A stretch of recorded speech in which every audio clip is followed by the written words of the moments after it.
है अपने अपने यूट्यूब चैनल केजल सर्कल में। जैसा कि मैंने आपको लास्ट क्लास में पढ़ा चुका हूँ, अब हिस्ट्री के बारे में जो टाइम पीरियड है तो मुख्य तीन भागों में बांटा गया है, एंशिएंट हिस्ट्री, मेडिवल हिस्ट्री और मॉडर्न इंडिया। तो मैं आपको तीन प्रकार से पढ़ा चुका हूँ। उसके बाद मैं अब उनके बारे में बताऊँगा आपको। मैंने आपको बताया था एंशिएंट हिस्ट्री को दो भागों में बांटा गया है।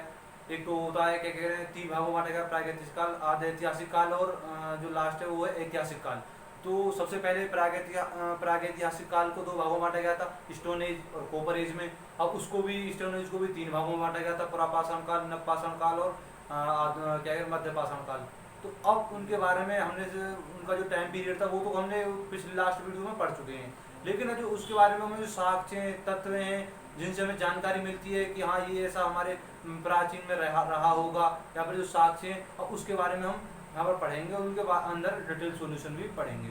ठीक है, इसी क्रम में मैं आपको क्या कहते हैं प्री हिस्ट्रिक पीरियड के बारे में बताऊंगा, आधे ऐतिहासिक प्रागैतिहासिक काल के बारे में। ठीक है जी बच्चों, हेडिंग डाल लेते हैं, प्री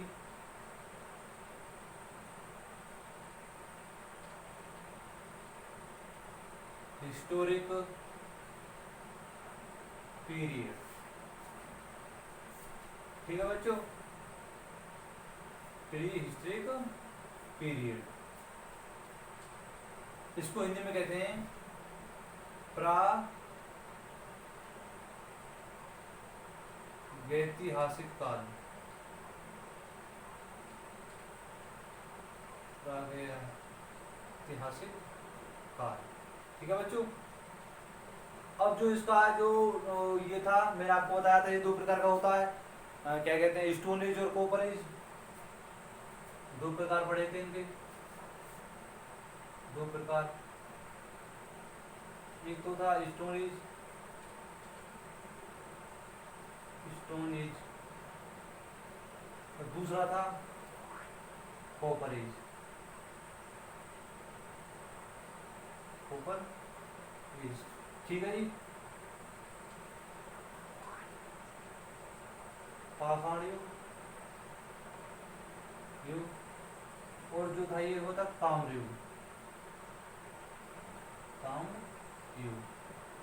और जो मैंने आपको बताई थी कि पाषाण युग को भी तीन भागों में बांटा गया है। ठीक, तो इसको तीन भागों में बांट लेते हैं।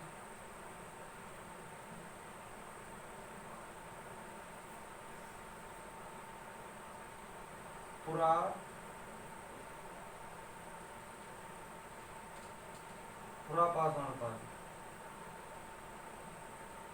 ठीक है, मध्यपाषाण काल,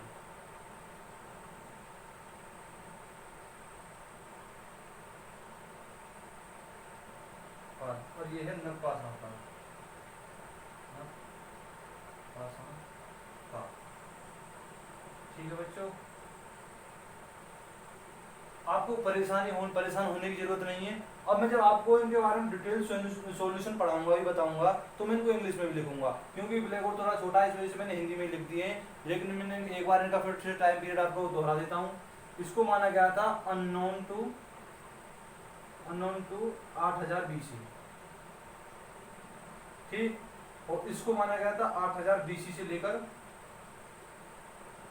4000 BC तक। और जो इसको जो नवपाषाण काल है, इसको माना गया था 4000 BC से लेके 2500 BC तक। जो नवपाषाण काल है, इसी में हम तांबे का आविष्कार हुआ था, तो इसी में फिर हम ताम्रयुग पढ़ लेते हैं। तो ताम्रयुग जो है वो लगभग 3000 BC से लेके वो 2500 BC तक रहा था। इसको हम अलग से नहीं पढ़ेंगे, बिल्कुल इसको नवपाषाण काल के साथ ही पढ़ लेंगे, उसी में ये जोड़ दिया जाएगा। ठीक है बच्चों, अब मैं इसको रफ कर देता हूँ। अब हम यहाँ से शुरुआत करेंगे पुरापाषाण काल से, इसके बारे में पढ़ेंगे। तो नंबर 1, इसको इंग्लिश में लिखते हैं पैलिडो, LI, दोबारा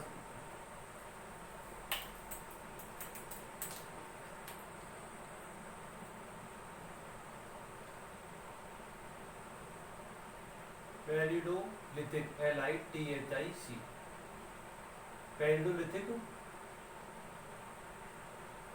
पीरियड। ठीक है जी, यानी कि पुरापाषाण काल, पुरापाषाण काल। ठीक है जी, मैंने इंग्लिश में भी लिख दिया है और हिंदी में लिख दिया है। इसका टाइम पीरियड तो आपको अभी बताया था, अननोन टू 8000 BC। ठीक, अब हम इसके अंदर पढ़ेंगे, इसमें हमको मतलब कहाँ से इसके बारे में साक्ष्य मिले, इसमें किस चीज़ की खोज हुई, क्या क्या हुआ, अब इसके बारे में पढ़ेंगे। तो सबसे पहले इसमें जो पॉइंट है, आप छठी क्लास से पढ़ते आ रहे हो, 7वीं क्लास से पढ़ते आ रहे होगे। सबसे पहले इसका जो नंबर 1 पॉइंट है, इसमें सबसे पहले हमने जो है आग की खोज की थी, आग की। ये तो आपको लगभग सभी बच्चों को पता होगा, आग की खोज हुई, आग की खोज हुई। और हाँ बच्चों, जब आप वीडियो देख रहे हो तो आपके पास में पेंसिल और पेपर और पेंसिल दोनों होनी चाहिए, पेन, जिससे कि आप जो मैं पढ़ा रहा हूँ आप नोट्स करते रहें। ये ऐसी बात नहीं है कहीं ना कहीं क्वेश्चन पूछ दिए जाते हैं तो आप में वैसे नहीं पढ़ा रहे हैं, क्वेश्चन आ चुके हैं, आपने भी देखा, एग्जाम दिए हो तो आपको भी ये क्वेश्चन पा गया होगा। वैसे ये बहुत ही फेमस क्वेश्चन है और आसान भी क्वेश्चन है, आप जो इसमें 5वीं 6ठी क्लास 7वीं क्लास से पढ़ते आ रहे हो क्वेश्चन को, तो ये तो आसान है, लेकिन जो मैं आगे पढ़ाऊंगा वो काफ़ी अच्छे लेवल के क्वेश्चन होंगे। तो आपको लिखना है, नोट करते रहना है, जिससे कि आपको जब आपका एग्जाम हो तो आपको लाभदायक हो आपके लिए। ठीक है जी, तो इसमें नंबर 2 पॉइंट लिखेंगे हम, नंबर 2 पॉइंट हम यहाँ से लिख देते हैं। ठीक, इसमें मनुष्य ने क्या किया था, पत्थरों का इस्तेमाल करके, पत्थरों का इस्तेमाल करके कुछ औजार बनाए, कुछ औजारों का निर्माण किया, कुछ औजारों का आविष्कार किया, आविष्कार किया। ठीक है बच्चों, यदि आपको कोई अक्षर समझ ना आ रहा हो तो मैं बोल रहा हूँ, बोलते टाइम लिख लेना, सुन लेना और वीडियो को पॉज करके देख लेना दोबारा से, आपको समझ में आ जाएगा। ठीक, अब जैसे किस किस औजार का निर्माण हुआ, एग्जांपल लेते हैं, हैंड एक्स का हुआ, हैंड एक्स, एक तो ये हो गया हैंड एक्स।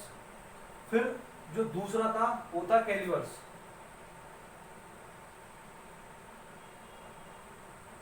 कैलिवर्स।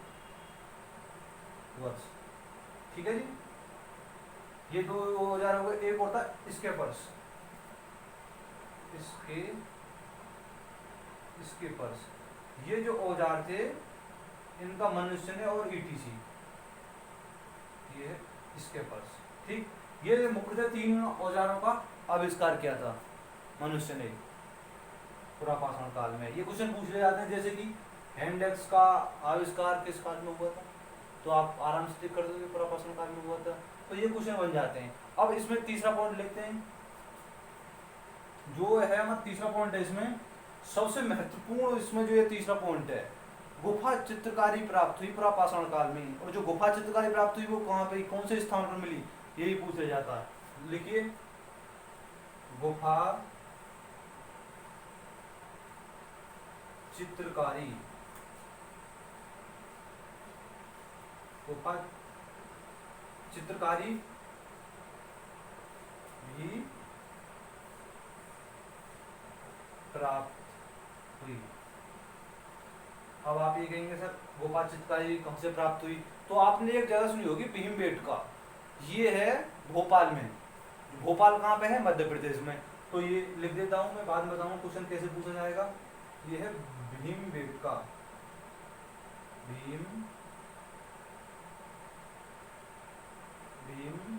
भीमबेटका की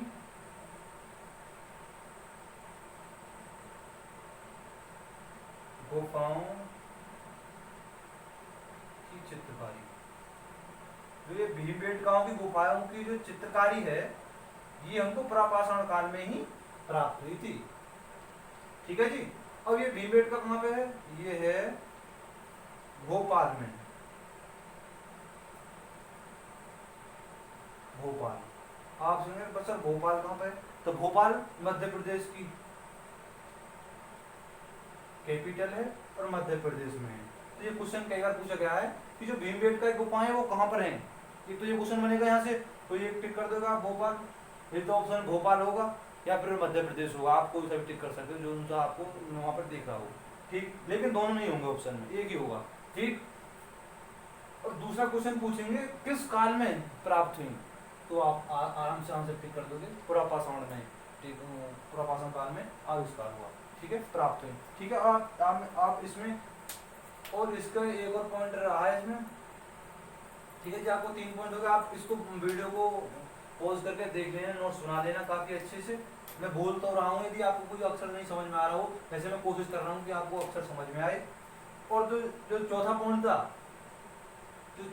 ये भी ठीक ठाक पॉइंट है। ये भी पूछ लिया जाता है कि इस काल में मनुष्य सिर्फ एक शिकारी था और उसके अलावा कुछ नहीं जानता था, ना खेती करना, ना पशुपालन करना, कुछ भी नहीं जानता, वो सिर्फ एक शिकारी था। जब वो शिकारी था तो शिकार करने के लिए हथियारों की आवश्यकता पड़ती थी, तो उन्होंने पत्थर से ही, वो मैंने आपको बताया था, हैंड एक्स, स्केपर्स और वेनिक कैलिपर्स, उसका यूज किया तो शिकारी करने के लिए। तो इसी एक पॉइंट और है, मनुष्य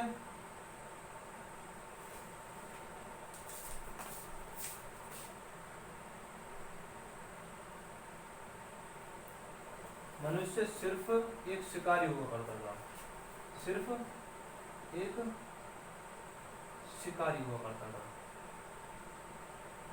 शिकारी हुआ करता था, ठीक है जी। इस काल में मनुष्य सिर्फ एक शिकारी हुआ करता था। अब आप कहेंगे सर ये तो आपने बता दिए, अब उनके जो साक्ष्य हैं वो कहाँ से प्राप्त हुए पुरापाषाण काल के, तो एविडेंस,